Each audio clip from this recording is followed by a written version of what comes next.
Okay, so modern society is quickly falling apart. There's no hope. There's no way around this. Okay, over the last 100 years at least, um, the world has just completely turned their backs on what is right and what is wrong. Okay, we've traded in long-term success for short-term gains. Okay, taking out a bunch of debt, printing money, um, literally starting these forever wars against an enemy that doesn't even really threaten us when you really think about it. We're all the way in the Middle East, all the way over there. Are we really saying we're threatened by a bunch of guys with sandals and flip-flops with AK-47s? With ancient so Cold War technology?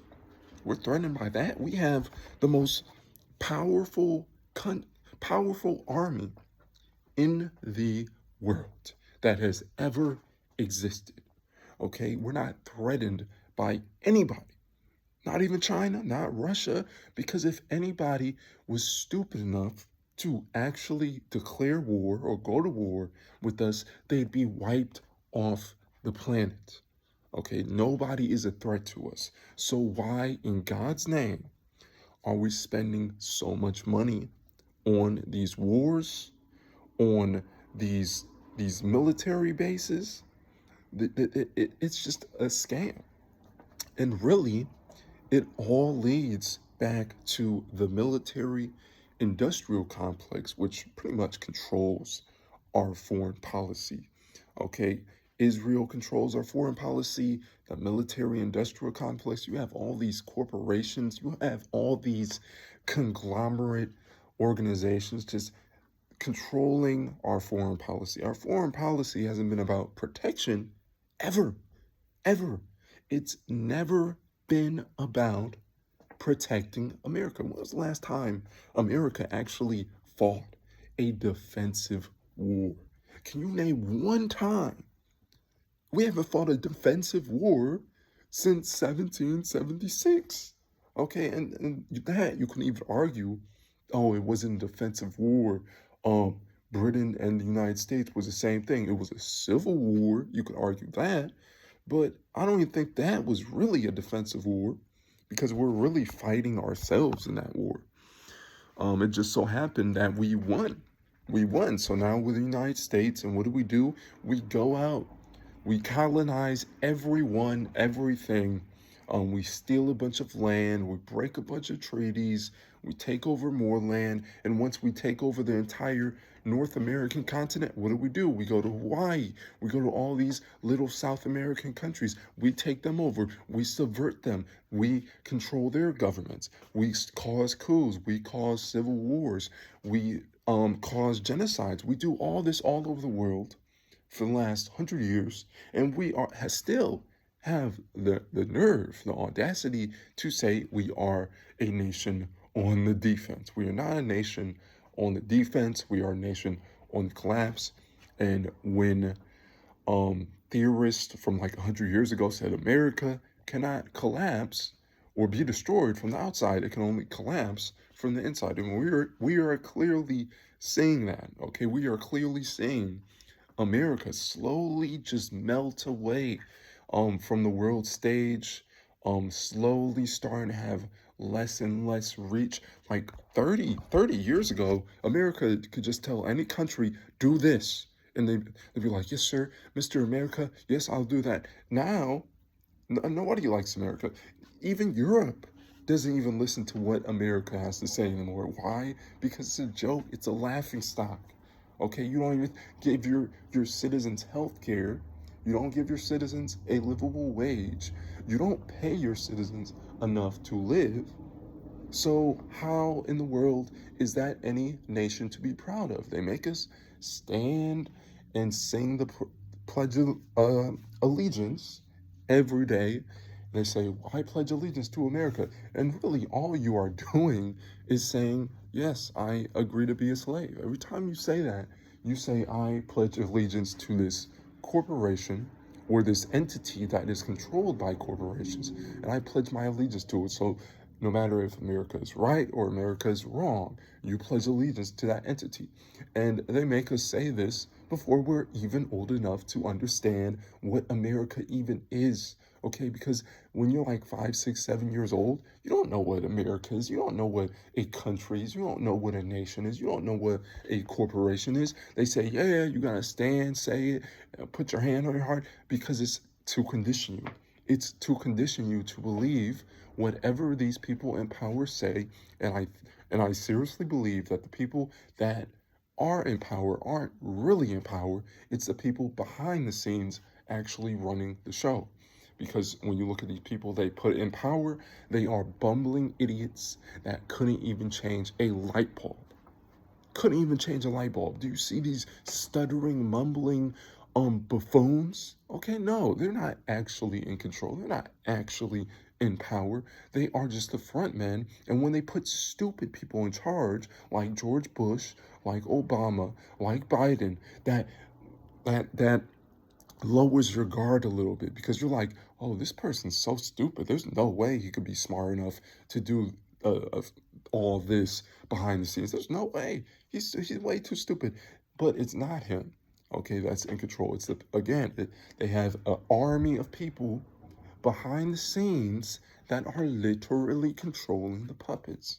That's why people call politicians puppets, because they're being controlled. Okay, the real power is in the central banking cartel. The real power is in the little organizations, the little companies and corporations and entities that operate in such a way that you don't even know they have any power, but they actually do behind the scenes. Okay, so yeah, America's just done. It's done. And when you talk to the average American, we're literally waiting for this country to collapse. Literally, anything's better than paying 40% of your taxes and getting nothing in return. Bad roads, no health care, no livable wage, no housing, mass homelessness everywhere, bunch of drug addicts in every single city. You don't get anything. No safe neighborhoods, no safety, nothing. You get nothing. You pay for up to 40% of your income, probably more than that at this point, because they did raise the actual taxation, and they have them taxing. So you're not even able to afford to live in a house, and they're still taxing you, which is a massive failure on part of the government. Because if I'm paying you and I barely have enough to survive, then what is the point? Okay, at least have some government housing. They don't have that anymore. They don't have anything. The government doesn't do anything but start these forever wars, this insane foreign policy going country to country to country. And really there's no end goal. If you've noticed with all these wars, these so-called wars that the entity known as America gets in, they go invade a country, they destroy everything, and then they leave the country. Okay, there's no end goal. There's no real long-term strategy. Okay, we stopped having long-term strategies for wars after World War II. When we went in Japan, what did we do? We made them like America.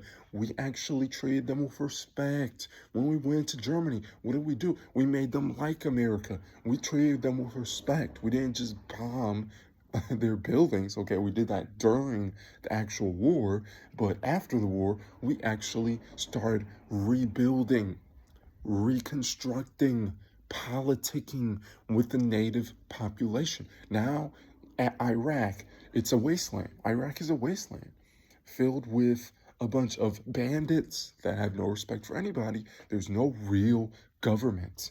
Afghanistan, religious extremists have taken over the government. Why? Because we destabilize the region.